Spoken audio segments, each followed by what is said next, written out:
C'est une joie d'être ensemble encore ce matin. Je voudrais saluer tous ceux qui se joignent à nous de plus en plus et je me réjouis pour cela. Cette semaine, au travers d'un bon moment de prière, j'ai pris encore conscience de ma responsabilité lorsque je parle de la parole de Dieu. Quand j'essaie de commenter un texte ou essayer de dire la pensée qu'il y a sur mon cœur, et une certaine crainte s'est emparée de moi, et au travers de cela, je comprends l'importance que nous avons tous lorsque nous témoignons ou nous parlons de la part de Dieu ou de sa parole, combien nous avons besoin d'avoir dans notre cœur la crainte de son nom. Je disais dans ma prière, comme Job l'a dit un moment à Dieu, oui, j'ai parlé des merveilles sans les comprendre, des merveilles qui me dépassent et que je ne conçois même pas. Bien souvent. Et ce matin, je dis cela parce que j'avais à cœur de dire que ce n'est pas facile d'essayer de parler de la part de Dieu. Il y a un passage qui m'est venu sur le cœur il y a à peu près un mois et qui revient en boucle sur mon cœur, comme un disque qui n'arrête pas. Ce passage, c'est le prophète Michée. Peut-être certains le connaissent, ce prophète Michée. On retrouve ce prophète Michée qui va prophétiser sur Bethléem, Ephrata. C'est lui qui va dire 700 ans avant Jésus-Christ, il va dire « Et toi, Bethléem, Ephrata, petite entre des milliers de Juda, de toi sortira pour moi celui qui dominera sur Israël, et dont l'origine remonte aux temps anciens, au jour de l'éternité. » Ça, c'est le prophète Michée. Il prophétise, et 700 ans après, la prophétie s'accomplit. Jésus va naître à Bethléem. Et nous retrouvons cela dans toute la Bible. Des prophéties qui sont annoncées et nous trouvons leur accomplissement. Et nous savons qu'aujourd'hui, beaucoup de prophéties se sont accomplies et peu reste à s'accomplir avant le retour de Jésus. Michée signifie « qui est comme l'Éternel ». Son nom déjà est un message. Imaginez le peuple à l'époque, le peuple d'Israël, lorsqu'il parlait du prophète Michée, déjà là, en prononçant son nom, il devait avoir une certaine crainte de qui est comme l'Éternel. Je donnerai un petit peu le contexte avant de développer ce message. Ce peuple de Samarie, de Juda, avait de mauvaises pratiques. Nous retrouvons cela où même Dieu fait allusion à ce passage avec Akab et Jézabel. Lorsque Akab va vouloir la vigne de Naboth et pour l'avoir, ils vont assassiner avec Jézabel Naboth. C'est un grand péché qui va se passer en Israël. Ce peuple faisait plusieurs crimes. Dieu va annoncer que les Assyriens vont les détruire, va annoncer à travers de Michée également la déportation à Babylone. Et nous voyons que ce peuple est dans le mal, malheureusement. Il va méditer sur sa couche, le mal, et le lendemain, il va s'exécuter. Des péchés que le peuple va pratiquer, que Dieu va condamner. Le peuple, malgré tout cela, va essayer, par leur propre voie, de se racheter en offrant des holocaustes, des veaux, des béliers, des sacrifices, une quantité d'huile, et pire encore, même des sacrifices humains, pratiques que faisaient les païens avec ce dieu Moloch. En résumé, ce que l'Éternel leur demande, comme à nous aujourd'hui, c'est de vivre une vie fondée sur sa parole, sur l'obéissance à sa parole, en la mettant en pratique. Les sacrifices que nous pouvons faire pour Dieu, les œuvres, les bonnes œuvres que nous pouvons faire doivent accompagner l'obéissance. Le cœur de mon message ce matin est le suivant. L'obéissance vaut mieux que les sacrifices. D'ailleurs, pour ceux qui connaissent la Bible, il y a un passage clair à ce sujet. Lorsque le roi Saül, le premier roi d'Israël, va désobéir à Dieu, le prophète Samuel va venir vers lui et va lui dire la chose suivante. Les holocaustes et les sacrifices font-ils autant plaisir à l'Éternel que l'obéissance à ses ordres? Non, car l'obéissance est préférable au sacrifice. La soumission vaut mieux que la graisse des béliers. Pour revenir au prophète Michée, Dieu va parler au peuple au travers du prophète en lui rappelant à ce peuple que Dieu a toujours pris soin de lui dans le désert depuis la délivrance d'Égypte. Et Dieu va dire, mon peuple, que t'ai-je fait? En quoi t'ai-je lassé? Réponds-moi.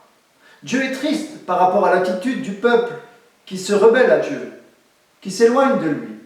Je dirais que ce peuple qui va rentrer dans une certaine pratique religieuse sans considérer la voie dans laquelle il marche. C'est comme si on pourrait transposer cela, on pratique une religion sans la comprendre, mais on la pratique. Je donnerai cette anecdote que j'ai souvent donnée. C'est un jeune couple qui vient de se marier et voilà que dans ce jeune couple, le mari va s'apprêter à manger un bon plat de son épouse et voilà que l'épouse va prendre une assiette, va la poser à côté du plat avec un morceau de gigot. Le mari va dire à son épouse, pourquoi tu as mis une partie à côté du gigot? Pourquoi tu as pris une partie du gigot et tu l'as mis dans l'assiette à côté? L'épouse va dire, parce que maman faisait toujours cela à la maison. Alors, le mari va appeler la belle-mère et va lui dire, mais pourquoi tu faisais cette pratique? La maman va dire simplement, c'est parce que ma maman, ta grand-mère, faisait la chose suivante. La grand-mère étant toujours en vie, ils vont la trouver, lui demandant, mais pourquoi tu pratiques cela? Et la grand-mère va dire simplement, c'est parce que notre four était trop petit. Souvent, à travers cette anecdote, nous pouvons comprendre que nous pouvons faire des choses par tradition ou par religion, sans comprendre le sens et le cœur des choses. Et je crois qu'aujourd'hui, et par Internet, par tout ce qui se passe, nous pouvons creuser et aller au cœur des choses. Et ce peuple faisait des péchés, mais pensait que leur pratique religieuse, leur sacrifice pouvaient les couvrir. En réalité, eux-mêmes faisaient leur justice, alors que c'est Moïse lui-même qui a instauré les sacrifices d'expiation. Mais l'obéissance vaut mieux que les sacrifices. Dieu parle au cœur de ce peuple. Est-ce que ce peuple veut entendre? Alors je lirai dans Michée au chapitre 6 et au verset 6. Avec quoi me présenterai-je devant l'Éternel pour m'humilier devant le Dieu très haut? Me présenterai-je avec des holocaustes, avec des veaux d'un an? L'Éternel agréera-t-il des milliers de béliers, des myriades de torrents d'huile? Donnerai-je pour mes transgressions mon premier-né, pour le péché de mon âme, le fruit de mes entrailles? Et voilà le verset 8 que j'ai eu sur le cœur. On t'a fait connaître, ô homme, ce qui est bien, et ce que l'Éternel demande de toi, c'est que tu pratiques la justice, que tu aimes la miséricorde et que tu marches humblement avec ton Dieu. Quel beau passage, quel beau programme. C'est un passage de l'Ancien Testament qui est toujours d'actualité. Comme je le disais, ce prophète Michée, 700 ans avant la naissance de Jésus-Christ, va prophétiser toutes ces choses.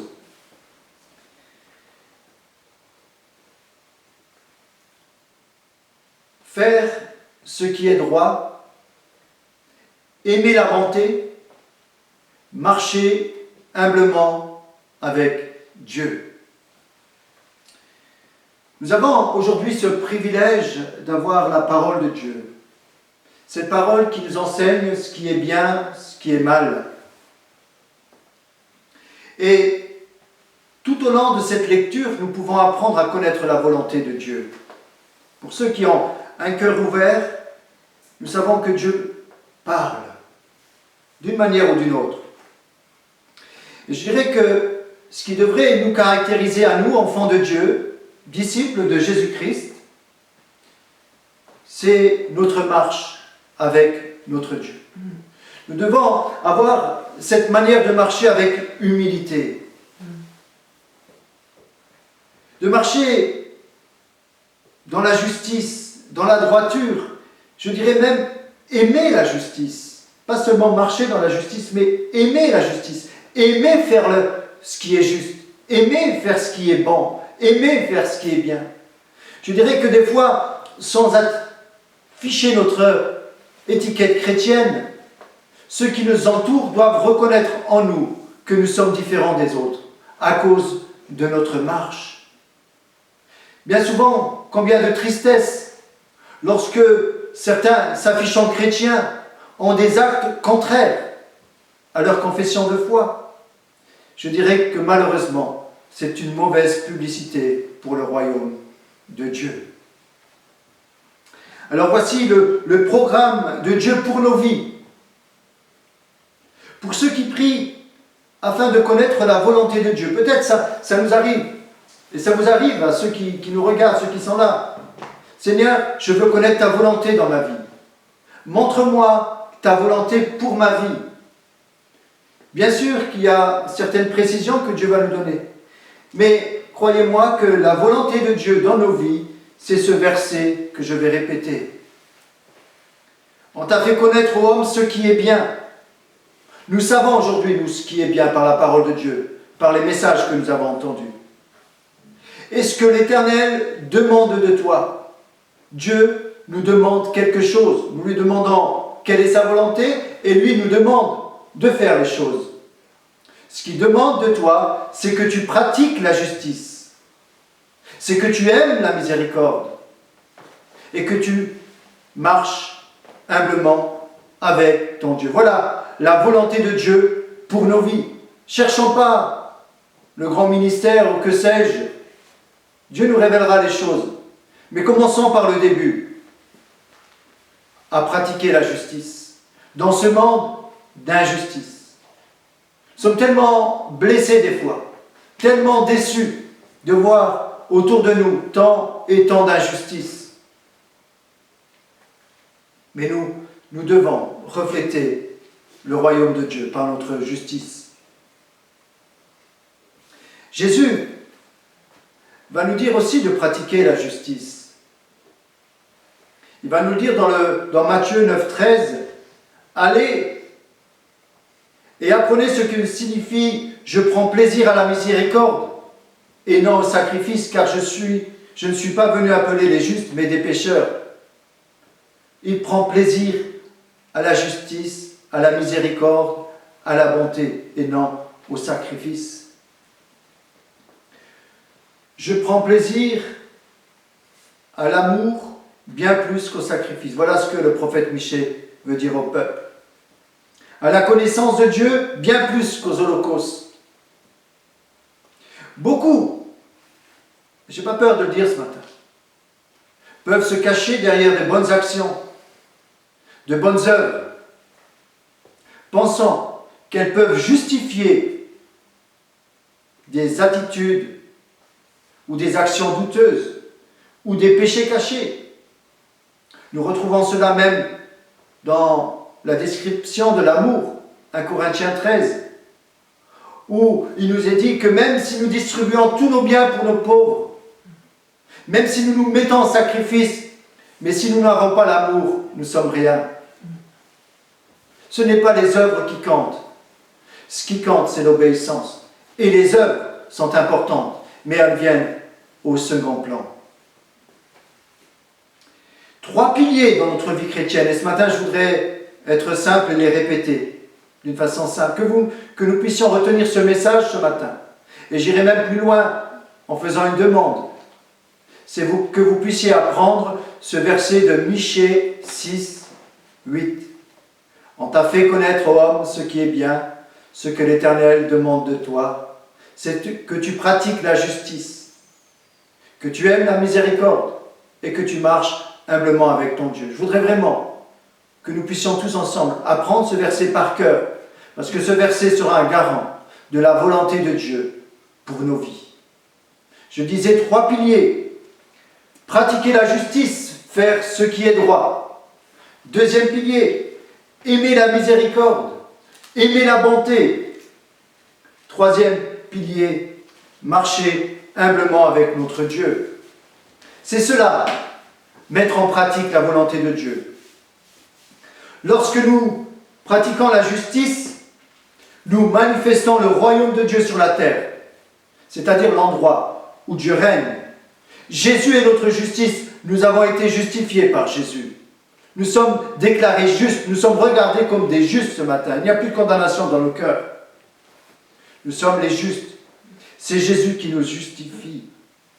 Matthieu 6, 33 nous dit « Cherchez premièrement le royaume de Dieu et sa justice. Cherchant le royaume de Dieu et sa justice, et toutes choses vous seront données par-dessus tout. » Oui, je le disais, lorsque nous pratiquons la justice, nous manifestons le royaume de Dieu sur la terre. Nous reflétons le royaume de Dieu sur la terre. Dieu est juste et il veut que nous soyons justes. Et c'est au travers de cette attitude de justice que le royaume de Dieu va pouvoir se manifester sur la terre. Le royaume de Dieu s'est approché de vous. Ça veut dire que Jésus s'est approché de nous au travers de la justice. Et lorsque les personnes s'approchent de nous, ils s'approchent du royaume de Dieu parce que nous devons pratiquer la justice. Lorsque nous pratiquons la miséricorde, la bonté, nous vivons le royaume de Dieu. Et toutes choses nous seront données par-dessus tout, nous dit la Bible. Nous vivons le royaume de Dieu sur la terre. Nous ressemblons à ce modèle parfait qui est Jésus. Beaucoup de psaumes nous invitent à considérer la miséricorde, la bonté de Dieu. Célébrez l'Éternel car il est bon, car sa bonté dure à toujours. Psaume 136, nous pouvons le lire. Combien de fois il est question de la bonté, de la miséricorde? La miséricorde concerne avant tout le pardon, la compassion, le fait de prendre à cœur la situation des autres. La bonté, l'une des qualités de cœur, à aimer notre prochain en lui faisant du bien. Nous pouvons retrouver au travers de cela le cœur de Dieu, le cœur de Jésus, qui aime et qui ne condamne pas, qui fait le bien. Nous le voyons aussi au travers de cette parabole avec le bon samaritain. Les gens religieux sont passés devant cette personne blessée le long de la route. Ils ne se sont pas arrêtés parce qu'ils avaient peur de se souiller ou autre. Mais voilà qu'un samaritain va s'arrêter et va donner les soins nécessaires. Et Jésus va dire, c'est celui-là qui pratique le royaume de Dieu. Que nous puissions comprendre qu'au-delà de nos paroles, nos gestes sont tellement importants dans ce monde où je dirais le contraire de la bonté, c'est la méchanceté se manifeste. Combien nous sommes tristes de voir cette méchanceté gratuite aujourd'hui. Quelle tristesse, mais c'est un signe des derniers temps. parce que nous savons que la rébellion se manifeste avant le retour de Jésus. Il y a ce monde invisible, comme je parlais la dernière fois, ce monde démoniaque qui se manifeste de plus en plus parce qu'il sait que bientôt ce sera fini pour eux. C'est pour cela qu'il y a un déferlement satanique aujourd'hui qui se manifeste au travers de la rébellion, de la méchanceté, des crimes et tout ce qui va avec. Lorsque nous pratiquons la miséricorde, la bonté, nous manifestons également le royaume de Dieu. Lorsque nous marchons, le troisième pilier, lorsque nous marchons humblement avec notre Dieu, nous nous soumettons au royaume de Dieu. L'humilité est signe de dépendance et de soumission à Dieu. Elle ne doit pas seulement se manifester envers Dieu, mais également envers notre prochain. Beaucoup parlent d'humilité, mais bien souvent c'est une fausse humilité que nous pouvons constater. Certains vont prendre des airs, des attitudes, des tenues pour manifester une certaine humilité, mais lorsque l'on les observe dans leur comportement avec leur prochain, nous pouvons voir si réellement ils ont une attitude humilité. Vous savez, au travers de cette crise qui s'est manifestée, dans laquelle nous sommes encore, ce Covid, pour ceux qui ont suivi les informations, nous avons pu entendre beaucoup de chefs d'État mettre dans leur discours « il faut de l'humilité », en toute humilité. Des grands de ce monde, des médecins et autres ont commencé à parler d'humilité. Certains ont commencé à comprendre qu'ils étaient mortels. Malheureusement, d'autres sont partis en espérant qu'ils ont pu se mettre en règle avec Dieu. Certains sont passés tout juste. Certains ont pu être guéris grâce à la médecine et nous sommes tellement reconnaissants de ce que la médecine fait aujourd'hui. À tout ce personnel qui s'est donné, qui a pris des risques et certains même qui ont donné leur vie.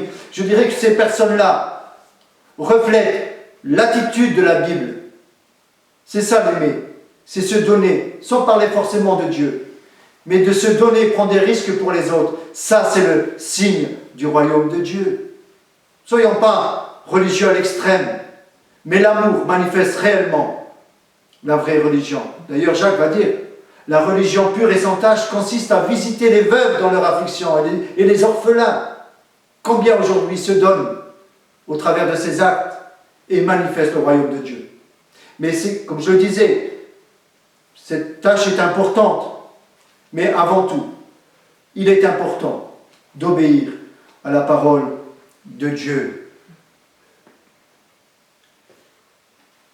Nous devons, par sa grâce en nous, être ses exemples et marcher à l'exemple de Christ dans la sainteté, dans la justice.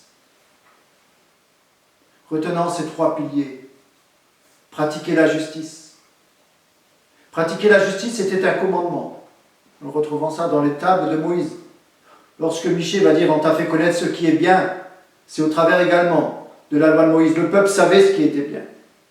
Ensuite, il va dire que tu aimes la miséricorde, que tu pratiques la justice, que tu aimes la miséricorde. Nous sommes invités également, au travers des commandements, à aimer, à vivre la miséricorde, à aimer la bonté. Mais je dirais que là, au-delà du commandement, il y a un appel de cœur à aimer la miséricorde. On peut faire les choses parce que c'est écrit, parce que c'est la volonté de Dieu. Mais lorsque nous mettons une dimension de cœur à aimer la bonté, à faire du bien, là nous savons que nous sommes vraiment dans le plan de Dieu. Aimer la bonté. La Bible dit le charme d'un homme, c'est sa bonté. Un jour nous entendrons dans le ciel, entre dans la joie de ton maître, bon et fidèle serviteur. Combien il est important de vivre la bonté envers ceux qui nous entourent. Soyez donc miséricordieux comme votre Père est miséricordieux. Je terminerai simplement, parce qu'il y a tellement de choses à dire, avec le psaume 112.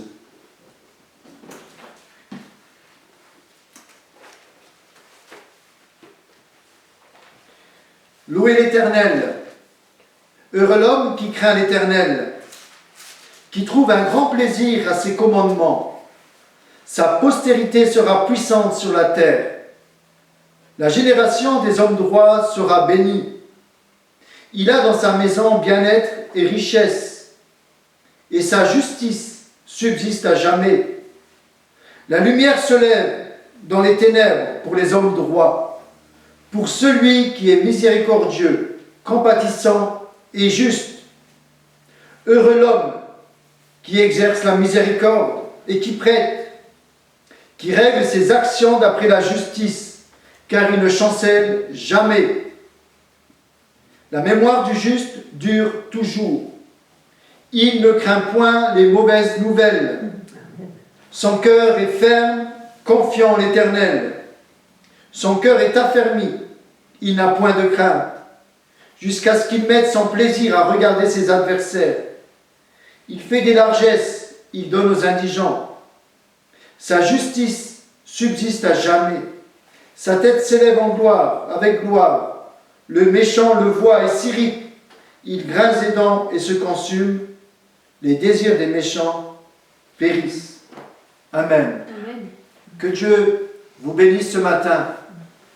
Et je vous invite vraiment à prendre ce verset de Michée 6:8 et de le méditer. Que Dieu vous bénisse. Je vais prier. Seigneur, nous voulons te remercier pour ta grâce, ta bonté, ta fidélité. Quel exemple tu es pour chacun d'entre nous. Nous voulons te dire ce matin encore combien nous avons besoin de ta force, ta grâce pour vivre ces choses. Pour pratiquer la justice, là où ça devient tellement difficile dans ce monde d'injustice, là où le mal devient courant, où le bien se perd, où on appelle le bien mal et le mal bien. Donne-nous, Seigneur, d'être, c'est vrai, unité de mesure. Ces exemples. Seigneur, nous ne voulons pas nous laisser emporter par différentes doctrines ou autre chose qui pourrait venir. Donne-nous toujours de revenir à ta parole, qui nous enseigne la voie à suivre. Comment le jeune homme juste pourra suivre ses voies. Seigneur, nous savons qu'il pourra suivre ses voies en se dirigeant d'après ta parole. Seigneur, à toi la gloire. Ce matin, bénis tous ces bien-aimés qui nous suivent. Et Seigneur, que tu puisses nous aider à vivre ta volonté chaque jour. Au nom de Jésus. Amen. Amen.